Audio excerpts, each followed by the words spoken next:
Hello बच्चों, education access में आपका स्वागत है। क्या कह रहा है इस प्रश्न में, उत्तल दर्पण में सिद्ध करें r बराबर 2f या f बराबर r/2। ठीक है, तो ये r क्या है? वक्रता त्रिज्या है।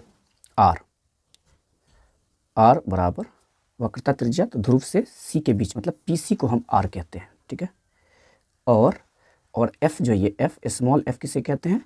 ध्रुव से लेकर फोकस के बीच की दूरी को, मतलब PF को कहते हैं। ठीक है, इन टर्म्स का हम लोग लास्ट में यूज़ करेंगे।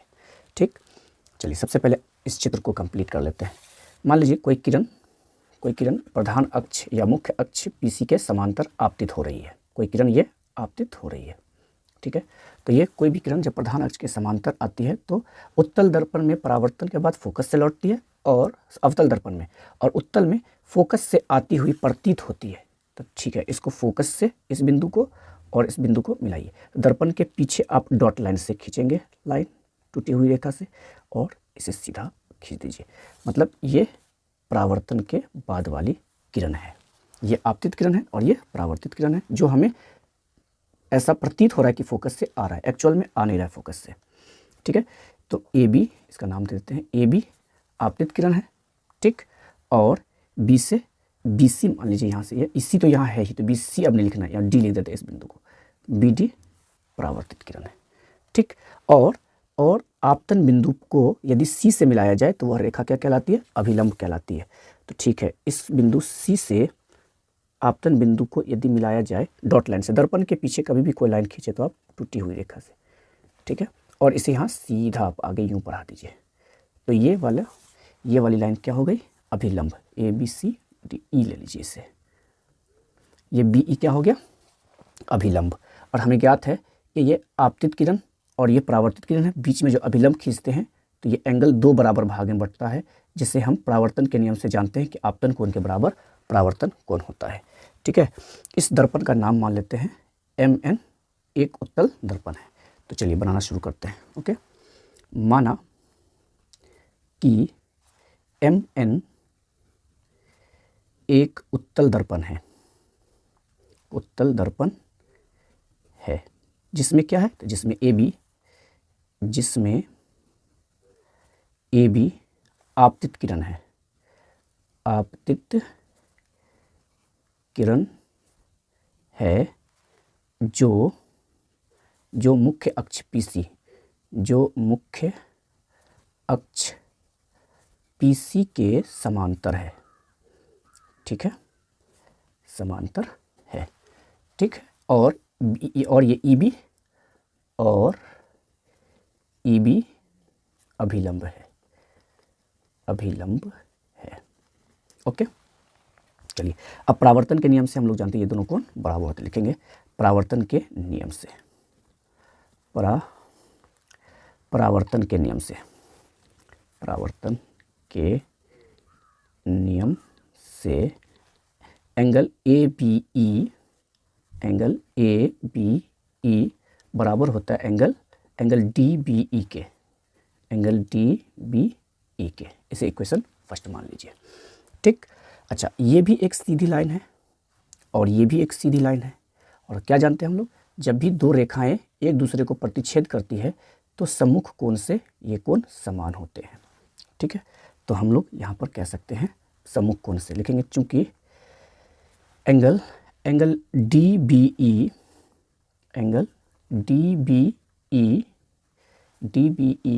बराबर है एंगल FBC के। किससे? सम्मुख कोण से। क्योंकि जब भी दो रेखाएं एक दूसरे को प्रतिच्छेद करती है ना, तो सम्मुख कोण समान होते हैं। ठीक, चलिए इसे इक्वेशन 2 कह लीजिए। या नहीं तो इसे एक और थोड़ा सा ड्राइव किया जा सकता है। अभी इसे 2 मत मानिए, अभी इसे 2 नहीं मानते। ये एंगल DBE ABE के बराबर है ना।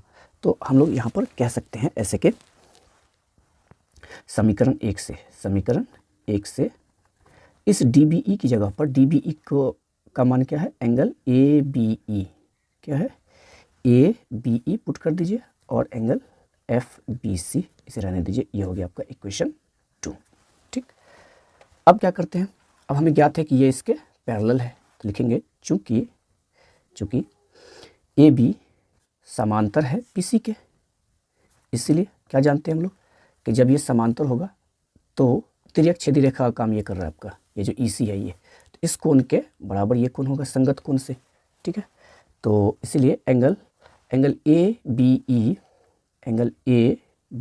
ई बराबर हो जाएगा, ए बी ई किसके बराबर हो जाएगा, एफ सी बी के, एंगल एफ सी बी के, क्योंकि ये दोनों समांतर है और ये तिर्यक छेदी रेखा है, इसलिए ये कोण बराबर होगा संगत कोण से,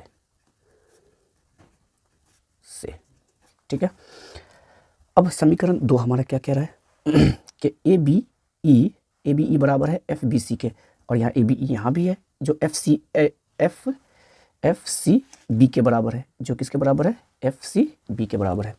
तो समीकरण 2 से हम लोग यहाँ पुट कर सकते हैं, समीकरण 2 से ए बी ई का मान एंगल एफ बी सी बैठा सकते हैं और एंगल एफ सी बी, तो ये पहले से ही एज इट इज़। अब जरा इन दोनों एंगल पर ध्यान दिया जाए, एफ बी सी ये वाला कोण है और एफ सी बी ये वाला कोण है। अब अगर इस पर ध्यान दिया जाए तो यह एक ट्राइंगल है और इस ट्राइंगल के ये दोनों कोण बराबर हैं, तो किसी भी त्रिभुज के जब दो कोण बराबर तो उसके सामने वाली भुजा भी बराबर हो जाती है, ठीक है। तो इसीलिए हम लोग कह सकते हैं कि एंगल ये दोनों बराबर है, इसलिए इसके सामने का ये क्या है, एफ सी, और इस एंगल के सामने का एफ बी दोनों बराबर हो जाएगा, क्योंकि समान कोण के सम्मुख भुजा भी समान होते हैं। इसे समीकरण 3 कह लीजिए। चूँकि बी क्या है, चूँकि बी मुख्य अक्ष पी सी के काफ़ी निकट है, पी के काफ़ी निकट है, लिखेंगे चूँकि बी पी के काफ़ी निकट है, इसीलिए जब ये निकट रहता है ना तो लगभग पी एफ, ये जो एफ पी है वो एफ पी एफ बी के बराबर होगा लगभग, ठीक है। तो इसीलिए हम लोग कह सकते हैं कि पी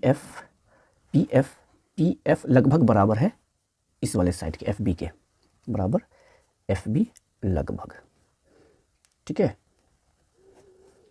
अच्छा, समीकरण 3 क्या कह रहा है, समीकरण 3 से हमें क्या मालूम है, समीकरण 3 से मालूम है कि ये पी एफ वैसे ही रहेगा, लेकिन एफ बी किसके बराबर है, एफ सी के बराबर है, ठीक। चलिए अब इस टर्म्स को हम आगे यूज़ करेंगे। अब इस पी सी को क्या लिख सकते हैं हम लोग, पी सी को क्या लिख सकते हैं, यहीं पे हो जाएगा, इतना ही में हो जाएगा, लिखेंगे चूँकि पी सी किसके बराबर है, P C P F plus C F के बराबर है, P F plus C F, कोई दिक्कत नहीं।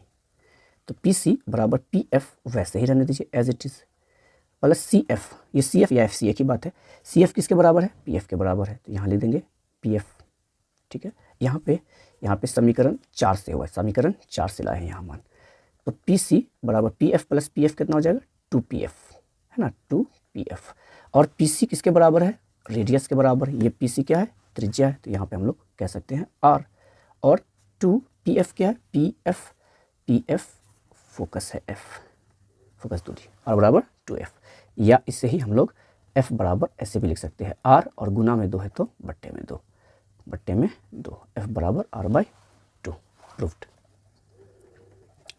ठीक है।